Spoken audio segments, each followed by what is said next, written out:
जय हिंद मेरे प्यारे दोस्तों। आज मैं आपको कक्षा 10 अध्याय 3 दो चर वाले रैखिक समीकरण युग्म प्रश्नावली 3.2 की प्रश्न संख्या 2 को हल कराऊंगा। तो चलिए स्टार्ट करते हैं। कह रहा है 2x + 3y = 11 और 2x - 4y = -24 को हल कीजिए और इसमें m का वह मान ज्ञात कीजिए जिसके लिए y = mx + 3 हो। तो सबसे पहले हमें समीकरण दिया है, इसको सॉल्व करेंगे तो x और y का मान आएगा, उसके बाद x y का मान भर देंगे तो m का मान निकल आएगा और हमें m का मान ही पूछता है। तो चलिए स्टार्ट करते हैं, लिखेंगे हल।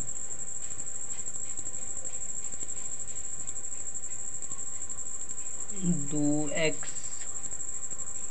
+ 3y = 11, इसे समीकरण 1 मान लेंगे और 2x - 4y = -24, इसे समीकरण 2 मान लेंगे। यहाँ से x का मान निकाल लेंगे तो हो जाएगा 11, प्लस का है पश्चांतर करेंगे तो माइनस का 3y, और गुणा में है तो नीचे इधर आएगा, पश्चांतर करेंगे तो भाग में आ जाएगा 2, इसे समीकरण नंबर 3 मान लेते हैं। और यहाँ से भी x का मान निकाल लेंगे तो -24 पश्चांतर करेंगे तो माइनस का है तो पश्चांतर करेंगे तो प्लस का 4y, गुणा में है पश्चांतर करेंगे तो भाग में हो जाएगा। ये समीकरण 4 मान लेते हैं। अब लिखेंगे समीकरण 3 का मान समीकरण 4 में रखने पर। समीकरण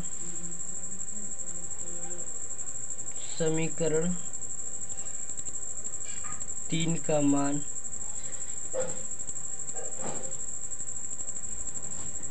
समीकरण 4 में रखने पर, तो चलिए समीकरण 3 का मान समीकरण 4 में रख देते हैं। तो ये रहा समीकरण 4 और 3 का मान रख देते हैं तो लिखेंगे 11 - 3y = 2 बराबर x की जगह पर ये लिख दिए और माइनस का 24 प्लस का 4y बट्टा में 2 से 2 गायब हो गया। अब जो एक जैसा है उसको एक तरफ और जो एक जैसा है उसे एक तरफ, तो देखिए 11 और माइनस का 24 इधर आएगा तो प्लस का 24 हो जाएगा। इधर 4y है, माइनस का 3y है, इधर आएगा तो प्लस का 3y हो जाएगा। तो 24 11 35 और 4 3 7y, तो y = 35 बटा में 7, तो 7 5 35, तो y का मान हमारे पास आ गया 5।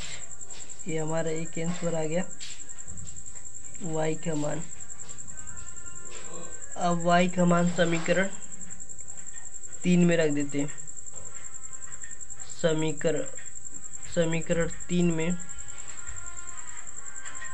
y का मान रखने पर, y का मान रखने पर, तो समीकरण 3 में y का मान रख देंगे तो देखिए x बराबर आपको दिया है, यहाँ से ड्रॉ कर लेते हैं। आपको x बराबर दिया आपका 11 - 3y बट्टा में 2, तो x बराबर 11 - 3 गुणे y का मान हमें 5 दिया तो 5 पुट कर देंगे और बट्टा में 2। अब चलिए गुणा कर लेते हैं, 11 - 3 5 15, तो 15 लिख देंगे बट्टा में 2। -15 में से प्लस का 11 जाएगा तो माइनस का 4 बट्टा में 2 काटेंगे तो बराबर माइनस का 2 आंसर आ जाएगा। तो x बराबर हमारे पास आ गया -2, एक हमारा आंसर आ गया।